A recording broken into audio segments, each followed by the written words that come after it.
से लगातार ये लोग सोनम वांगचुक के समर्थन में बैठे हुए हैं। अगर महिलाएं भी होती तो शायद वो भी अपने जो है कि अपनी बातों को रखती, लेकिन यहाँ पे महिलाएं नहीं है। और अभी भी यहाँ पे हम बात करेंगे इस समय बनारस वाले मिश्रा भैया है उनसे भी, क्योंकि इसमें वो भी काफी भाग लिए। हालांकि वो भी लगातार होने वाले अत्याचार के खिलाफ वो लगातार सड़कों पे रहते हैं, विरोध करते हैं।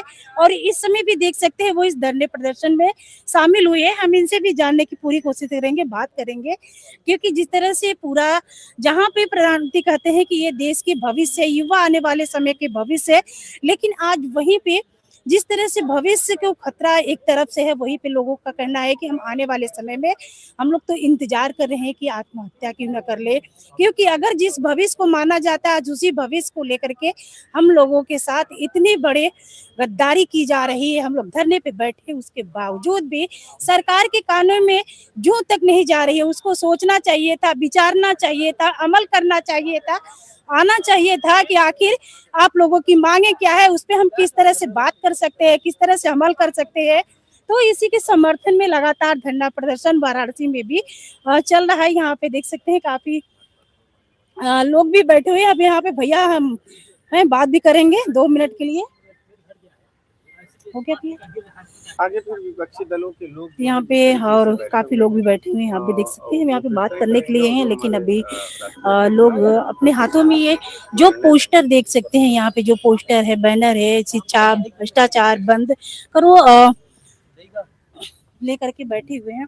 भैया आप देख रहे हैं कि भूख हड़ताल पे बैठे हैं और ये पहला दिन नहीं है, आप लगातार संघर्ष करते रहते हैं। क्या कहना चाहेंगे, ऐसे संघर्ष से लगातार धरने प्रदर्शन तो लोग आते हैं, क्या सरकार के कानों में क्यों नहीं जा रही है? देखिए, सबसे पहली बात तो यह है कि सोनम वांगचुक जी जो देश के महान वैज्ञानिक हैं और छात्रों नौजवानों के लिए अनवरत वो आंदोलित रहते हैं। अभी वो जेल भी गए थे और उनके ऊपर जो है देशद्रोह का मुकदमा दर्ज किया इसी भारतीय जनता पार्टी ने, इसी मोदी सरकार ने।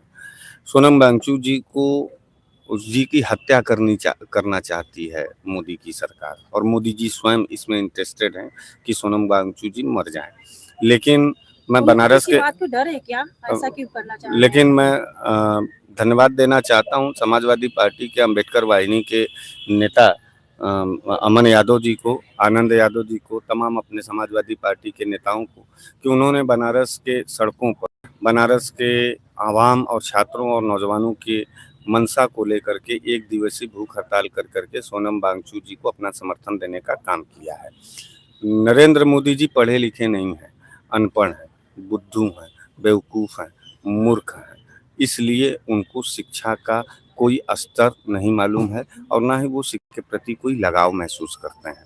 वो पाखंडी आदमी हैं, वो धर्मवादी आदमी हैं, वो जातिवादी आदमी हैं, इसलिए उनके निगाह में हमेशा से शिक्षा का कोई महत्व नहीं है, छात्रों का कोई महत्व नहीं है और नौजवानों का कोई महत्व नहीं है। मुझे भाजपा से ज़्यादा भारत देश के छात्रों और नौजवानों पर ज़्यादा गुस्सा आ रहा है। मैं इन छात्रों और नौजवानों से पूछना चाहता हूँ कि क्या तुम नेपाल के भी छात्रों नौजवानों से कमज़ोर हो चुके हो? क्या तुम बांग्लादेश के भी छात्रों नौजवानों से कमज़ोर हो चुके हो? नेपाल का जेनजी 24 घंटे के अंदर नेपाल का तख्ता पलट कर देता है छात्रों नौजवानों के सवाल पर। बांग्लादेश के छात्र पूरे देश का सत्ता का तख्ता पलट करता है और शेख हसीना को अपना देश छोड़ने पर मजबूर करता है।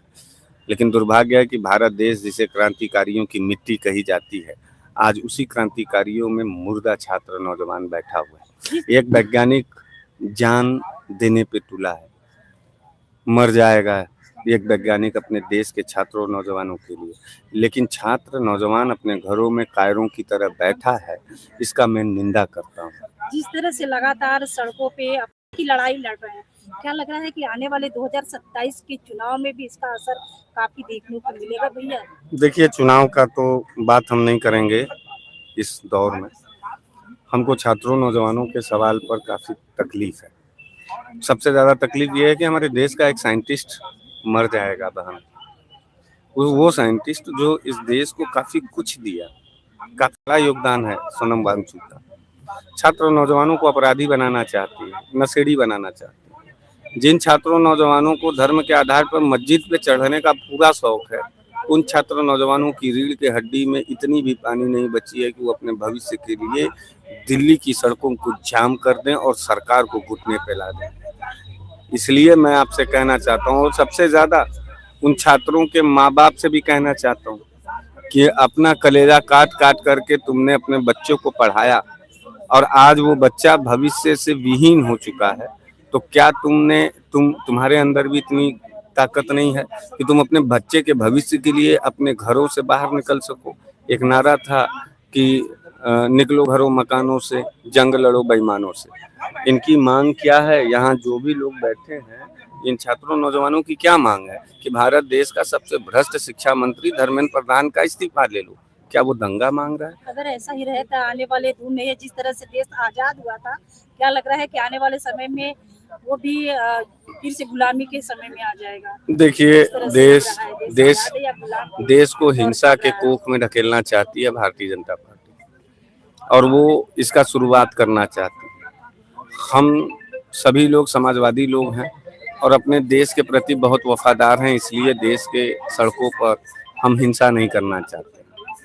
लेकिन इतना भी कायर नहीं बनना चाहते हैं कि लोग हमारे देश के लोगों को बर्बाद कर दें, मार दें और हम चुप होकर के बैठे रहें। तो इसलिए मैं सभी लोगों से ये अपील करता हूँ कि ये देश का बात है, शिक्षा का बात है, रोजगार का बात है। निकलिए घरों से और दिल्ली जाइए, लड़िए वहाँ बेईमानों से और भ्रष्ट शिक्षा मंत्री धर्मेंद्र प्रधान का इस्तीफा जरूर लीजिए। ये भूख हड़ताल आज तक ही रहेगा कि आने वाले नहीं समय सिर्फ में आज बढ़ तक का सकता है, उसके बाद हमारे छात्र नेता अमन यादव जी, आनंद यादव जी लोग अपना बैठ करके तय करेंगे। आगे फिर पार्टी क्या निर्णय लेती है उसके बाद हम रहेंगे। इसलिए हम लोग को बाहर से समर्थन दे रहे हैं इस आंदोलन को, क्योंकि अगर अभी हम लोग वहाँ खड़े हो जाएंगे तो यही भारतीय जनता पार्टी कहेगी कि यह आंदोलन विपक्षियों का टूल किट है और ये विपक्षियों के द्वारा प्रायोजित है। वो सामाजिक कार्यकर्ता हैं, हम उनको बाहर से समर्थन इस वक्त दे रहे हैं। लेकिन जिस दिन अखिलेश यादव जी ये तय करके आदेश कर देंगे कि भर दो पूरे दिल्ली के सड़कों को, तो दिल्ली के साथ पूरे उत्तर प्रदेश की सियासत में भूचाल लाने का काम समाजवादी लोग कर देंगे और इस बात से गूंज हो जाएगी कि बेईमानों से लड़ने के लिए नौजवानों को अब आगे आना होगा। तो दोस्तों, आपने देखा कि जिस तरह से मैंने यहाँ पे बात किया, लोगों का कहना है कि हम लोग लगातार उनके समर्थन में खड़े रहेंगे जब तक ले उनकी मांगे को नहीं मानी जाएगी।